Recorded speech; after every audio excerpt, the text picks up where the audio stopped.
Good morning, peer runners, and welcome to another glorious day of morning Brews and Cruise news. I'm your host, Trevor Shelby. Today is Thursday, July 6th. Now, fasten your seatbelts because we are setting our sights on the Carnival Jubilee. It's a titan of the seas that's making waves in just ways that you may not expect. But before we dive headfirst into that ocean of information, it's time to soothe our senses with a little bit of liquid gold. On today's coffee roster, we have the delightfully indulgent butterscotch caramel blend from Harry and David's. I think it's like the third Harry and David's I've done in a row. They've gotten a wide variety of different reviews. So let's see what we got with this one.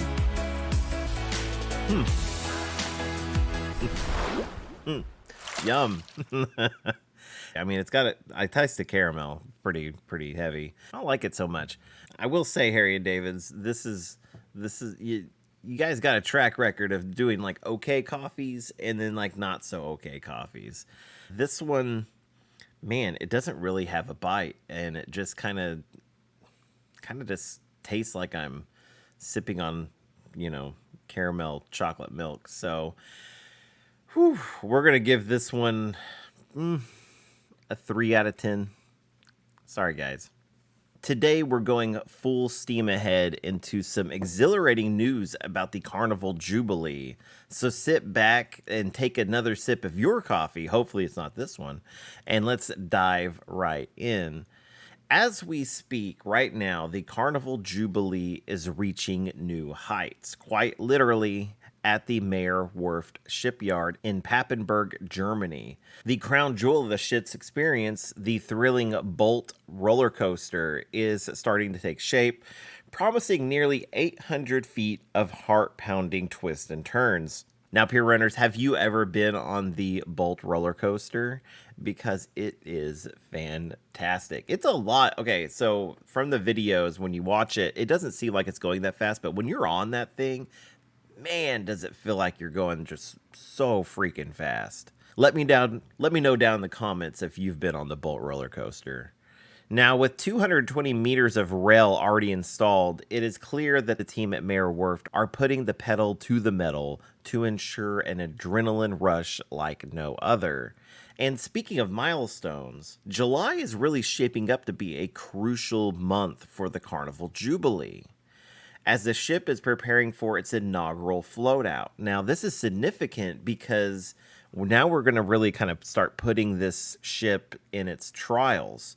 So they're going to float it out. Basically, they're going to just make sure the thing floats, okay? They're going to make sure it is watertight and good to go. In August, they're going to start working on the sea trials. Now, this is where the real magic happens, folks. This is where the ship's speed, maneuverability, equipment, and all the safety features are put to the ultimate test. I've said it before a couple times now. I just imagine people running all over the ship. They're flipping lights on and off, and they're just making sure everything is in correct order. I would love to be able to see this in like real time. I think it would be hilarious and very informative all at the same time. Maybe I should send them an email and be like, hey guys, I want to fly out and flip some light switches. Maybe they'll let me on. Now, the Carnival Jubilee is set to debut at the Port of Galveston, Texas on December 23rd, 2023. The Carnival Jubilee promises a high-capacity sailing experience, catering to 5,400 passengers per trip. This is the third of the Carnival's XL class ships, and in Galveston, she'll be joining the Carnival Breeze and the Carnival Dream. Both are already captivating guests on week-long Western Caribbean voyages. Now, as we dive into the features of the Jubilee, 2 new ocean theme zones come to our attention. First up, we have Currents. Now, this is going to be on decks 6 and 7. With its 6 large LED windows and a waved-shaped LED ceiling. You'll be immersing yourself in an aquatic spectacle that changes with the day and the cruise. Now, if you've been on an XL class ship before, you'll know that this is a really, really cool setup that they have. When I was on the Carnival Celebration, we got to see that over at the Latitudes Bar. They put on a whole themed show. It was fantastic. It's like you're traveling through time. It was really cool. And it was something that I just kind of like, we kind of stumbled into. We were doing a bar crawl, and then this thing starts, and it was so freaking cool. All the windows are like in sync with each other. So as we traveled through time, you'd see like a dinosaur walk by, and you'd see him like peek through the window or walk by or whatever. And then up above, it would be like a sky, and like a pterodactyl or something was flying by or something crazy.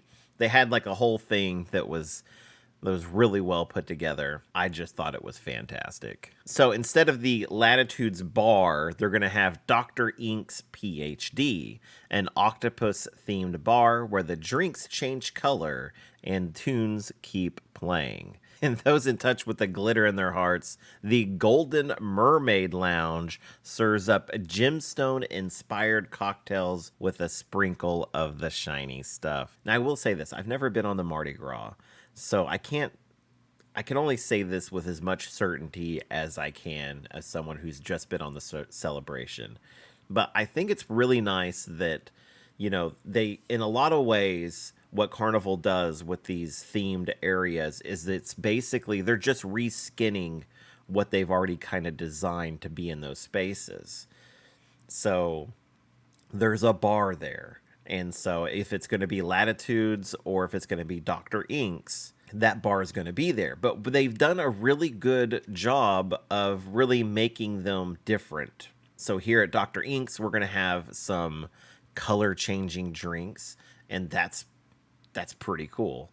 I will say my friend Reese should be a bartender there. He is a tattoo artist, and I think that Dr. Ink's should have a tatted up bartender that serves up a really amazing drinks. Maybe somebody could call Carnival, get him in touch. Let's see what we can do. Also in currents, we're going to have the Emeril's Bistro 717 from Carnival's Chief Culinary Officer, Emeril. Look forward to Creole cuisine, fresh seafood, and a dining experience that takes you under the sea with LED windows and a ceiling array. Next up, we navigate to the shores on Deck 8. This is inspired by the myriad ways that we enjoy our coasts. From piers to boardwalks and sun-walked beaches, this zone links to currents via a 3-deck high art installation of a school of fish. Okay, now this thing looks pretty cool. I'd love to see it in person. They have restaurants like the Coastal Slice and Beach Buns to keep you satisfied, while the Marina Bar has both indoor and outdoor lounges for that perfect coffee or cocktail. So in a lot of ways, Coastal Slice is going to be replacing Miami Slice, and Beach Buns is going to be where we get our sandwiches. But don't worry, the fun doesn't stop there. Other ocean zones, such as Grand Central, Summer Landing, the Lido Deck, and the Ultimate Playground, offer entertainment and dining galore. Fancy a sushi at Bonsai Sushi, laugh at the Punchliner Comedy Club, or a thrilling ride on the Bolt roller coaster. The Carnival Jubilee has you covered. So you may be wondering what may be a little bit different about the staterooms with the Carnival Jubilee. They're going to have unique features like ottoman cushions that also can kind of double as a table.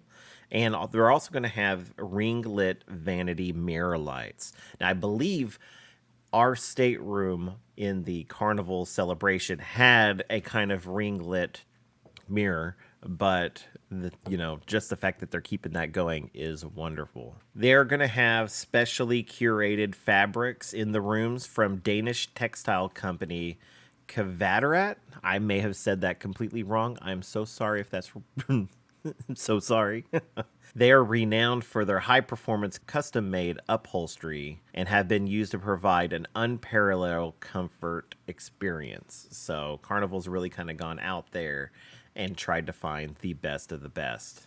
You know, after being on the Carnival celebration, I can't help but be excited about the Carnival Jubilee, especially since it is so close to where I live. Every time we bring a new ship into Galveston, I think that's wonderful. And so we have the Vista right now, and you know, it'll be leaving when the Jubilee comes in. That's sad. That's one of my favorite ships. That's not an Excel class ship. And so I had to get on a booking this year. So I will be going on the November 4th sailing.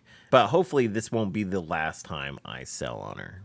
But I had so much fun on the Carnival celebration that, you know, and it may have been just the people I was with, but it was like an experience I've never had on a cruise ship before. And so it was a fantastic ship. And I really can't, and if you go back and look at my review, I really can't say too many bad things about the ship. There's really not anything to say.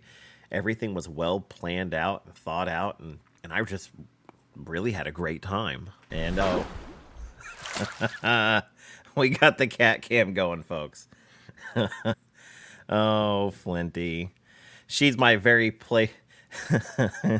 she is my very playful girl in the mornings.